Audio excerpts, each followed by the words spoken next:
The Democratic Party is a socialist shell of what it once was. Some followed the herd, but others saw the light. These are the Democrats who abandoned the party, starting with Bill Maher has long been known as a liberal comedian and the host of Real Time on HBO. For years, his audience assumed he was a die-hard Democrat. After all, he hosted figures like Barack Obama on his show and constantly bashed Republicans. But in 2025, Maher stunned everyone, especially his audience, by clarifying, I never was a Democrat to begin with. I always caucused with the Democrats, and I generally vote for them. I think always vote for them, but I always look at it and no, I'm going to actually make up my mind. In that same clip, Bill also bashes the woke agenda, saying, and I'm sorry, but woke got to be an eye roll.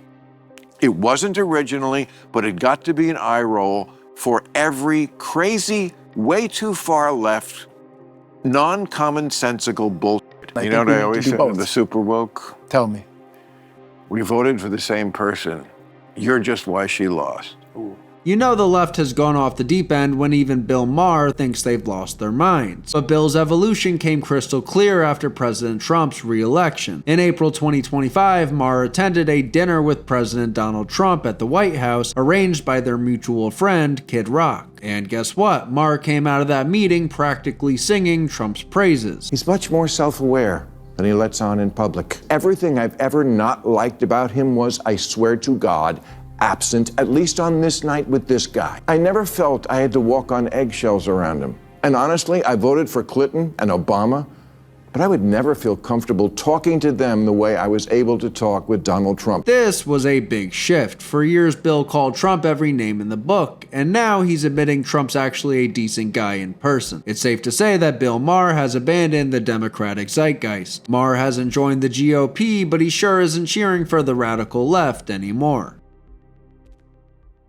Lindy Lee might not be a household name to casual viewers, but in political circles she was a rising Democratic insider, until she dramatically broke ranks and left the Democratic Party in late 2024. Lindy was a major fundraiser and a surrogate for Joe Biden and Kamala Harris during the 2024 campaign, but behind the scenes she grew disillusioned with the party's corruption and extremism. In an exclusive interview, this former Harris campaign advisor said the DNC had become a cult. She said she was ostracized simply for asking the Harris campaign what happened to the billions of dollars spent with nothing to show for it, which is a fair question to ask coming from a donor. This has been a long time coming. My initial disillusionment became clear when I realized that they burnt essentially set $2.5 billion on fire. And there's been no accountability. We still haven't gotten any answers as to why Oprah, a billionaire, got $2.5 million through her production company.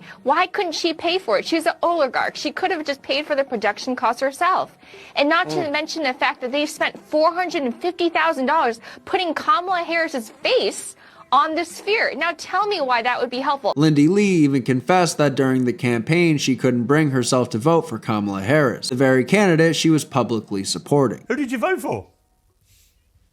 I will say that I voted for one person on the ballot. Yeah, who? Because I was so disgusted with the Democrats, I couldn't vote I hate you, but who did you vote for? Just to be objective, that kind of sounds like a cop-out. Like, why would you donate millions of dollars to someone you don't intend to vote for? But I digress. Since leaving, Lindy has been on something of a truth tour exposing Democrat dysfunction. She's shown up on shows like the PBD podcast and the Sean Ryan show, exposing what she saw on the inside. DeSantis and Newsom, when that debate took place. Okay. Oh my gosh, people were erupting with fury because Harris thought that Newsom was stealing her thunder.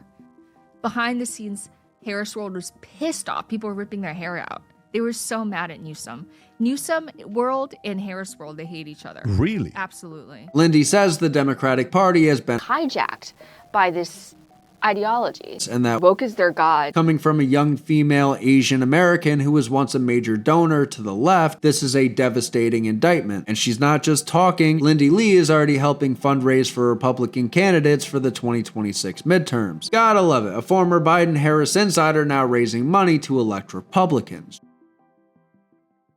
Jimmy Dore started out as a left-wing comic and a contributor to the Young Turks, but when Bernie Sanders was seemingly cheated out of the Democratic nomination in 2016, that's when Jimmy started to see the light. They cheated him in 2016, and even Donna Brazile, when she wrote that book, admitted that it was a wholesale cheating. It wasn't a little, that the Clinton campaign actually took over the DNC. I would hope that they would get rid of the goddamn superdelegates, because it's the most undemocratic thing in the history of politics. It's crazy.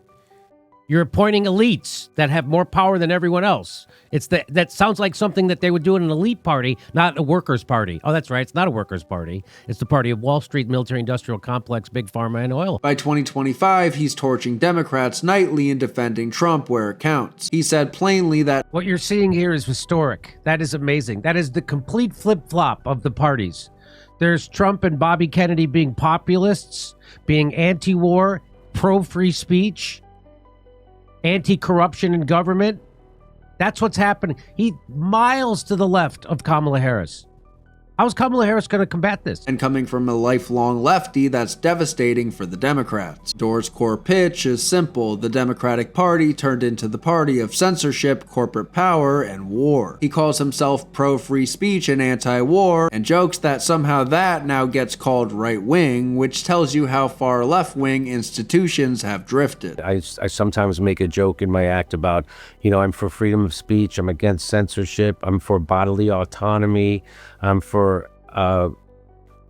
pro-choice, I'm anti-war, and, that makes me a right-winger now. He's not a blind cheerleader either. When he thinks Trump caves to the swamp, he says so, especially on things like Epstein. Overall, for me, Jimmy is a reliable source of information because he really has no dog in the fight. Jimmy stayed true to his values. It's the Democratic Party that abandoned theirs. Now, John Fetterman hasn't left the Democratic Party yet. He's currently a Democratic U.S. Senator from Pennsylvania, but if I'm a betting man, and sometimes I am, I'll go on a limb and say Fetterman might be the next to abandon the party. In fact, his behavior since Trump's victory has been infuriating Democratic leadership and the party's base. Since 2025 began, Senator Fetterman has been openly working with President Trump on certain issues and breaking with the Democrat herd. Yelling on social media isn't leadership. Okay, I'll be the Democrat that's not going to pander, and I'm going to tell you the truth. What leverage do we have? Democrats keep showing up at every night fight with a casserole, and they have these cheesy paddles, and then they, pick your fight or cheese ball stuff. He even made a pilgrimage down to Mar-a-Lago to meet with Trump after the election, becoming one of the only Democrats willing to be seen cooperating with the newly re-elected president. How was your meeting with Trump over the weekend? It's really pretty much like the way the incoming president described. It was a positive experience. I was glad to do it. I appreciate the opportunity, and it was a good conversation. Fetterman came out of that meeting impressed, and President Trump called Fetterman a common sense person, and indeed, Fetterman has been acting like one. He's approached Trump's agenda with an open mind. For example, Fetterman actually welcomed Trump's proposal to buy Greenland. Yes, the plan the Democrats mocked relentlessly when Trump first floated it. Fetterman treated the idea seriously rather than sneering, showing he's willing to consider bold ideas. He's also voted to confirm several of President Trump's cabinet nominees, even when most other Democrats tried to obstruct. Fetterman's reasoning is simple. If you're rooting against the president, you are rooting against the nation. And I'm not ever going to be where I want a president to fail. So, country first. The cracks in John Fetterman's relationship with his own party are impossible to ignore. In 2025, his office has seen a wave of senior staff departures. His chief of staff, legislative director, and multiple communications aides all walked out the door. Insiders describe it as a string of resignations, and the reasons point to one thing: Fetterman is no longer towing the Democrat line. Some former aides whisper about his health, pointing back to the stroke and depression he's battled. But when you look closer, the real issue is not his health. It's his politics. If the Democrats keep treating him like an outcast for working with Trump and refusing to bow to the far left, don't be surprised when John Fetterman ditches the party label altogether. Former Senator Kristen Sinema of Arizona is a high-profile example of a Democrat who flew the coop. Sinema left the Democratic Party in December 2022 and became an independent. You're here to make a significant announcement. I've registered as an Arizona independent. I know some people might be a little bit surprised by this, but actually I think it makes a lot of sense. A growing number of Arizonans and people like me just don't feel like we fit neatly into one party's box or the other. In an op-ed announcing her decision, Sinema wrote that she was declaring my independence from the broken partisan system in Washington. She lamented how politicians focus more on blocking the other side than on helping Americans, and she basically said, to hell with both parties. But can you really blame her? The Democrats had become increasingly hostile to moderates like her. Remember, Sinema and Joe Manchin were essentially bullied and harassed by their own party's activists for 2 years. At one point, left-wing protesters chased Sinema into a restroom on camera because she wouldn't cave to their demands on a massive spending bill. Sinema, we want to talk to you real quick. Want to talk to you real quick? Hi, actually, I am heading out. But right now is a real moment that our people need in order for us to be able to talk about what's really happening. We need a Build Back Better plan right now. We knocked on doors. We need solutions. The Build Back Better plan has the solutions that we need. We knocked on doors for you to get you elected, and just how we got you elected, we can get you out of office if you don't support what you promised us. And this is the opportunity to pass it right now, and we need to hold you accountable to what you told us, what you promised us that you were going to pass when we knocked on doors for you. It's not right.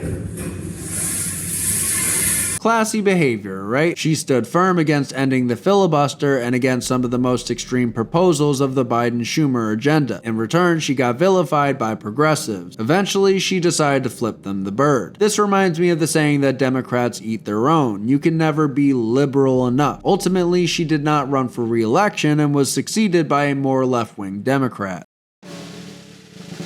Finally, let's talk about the original famous Democrat turned Republican, President Ronald Reagan. In his younger years, Reagan admired FDR's New Deal and even led a Hollywood labor union, the Screen Actors Guild, roles you normally associate with Democrats. But as America changed, Reagan felt the Democratic Party went too far left and left him behind. He famously quipped, "I didn't leave the Democratic Party, the party left me." I think he actually invented that phrase. Reagan switched his party registration to Republican in 1960. Convinced that the Democrats had become the party of big government, weakness on the world stage, and crippling high taxes. He saw the light and embraced conservative principles on free markets, a strong military, and individual freedom, principles that the modern MAGA movement also holds dear. In fact, you could say Reagan paved the way for Donald Trump decades later. Both men were outsiders from the world of entertainment, Reagan a Hollywood actor, and Trump a New York real estate mogul and TV personality who took on the political establishment. Both had to fight the GOP old guard to earn the Republican nomination, and both won over millions of working-class Democrats who felt abandoned by their party's elitism. It's no coincidence that Reagan's 1980 campaign slogan was "Let's make America great again." Reagan won in a landslide and revitalized the American economy and military. He took on the evil empire of the Soviet Union and stood up for American values, much like President Trump has had to take on the new evil empire of globalist China. Ronald Reagan's journey from Democrat to Republican revolutionized American politics. He showed that a former Democrat could not only switch parties, but become one of the greatest Republican presidents in history. Each of these figures, Marr, Lindy Lee, Dorr, Fetterman, Sinema, and Reagan, realized that the Democratic Party has morphed into something unrecognizable and dangerous. They saw the light and ran away from the Democrats' socialist policies, as any sane patriot should, and as I did, and as a lot of you watching did. Thank you for watching.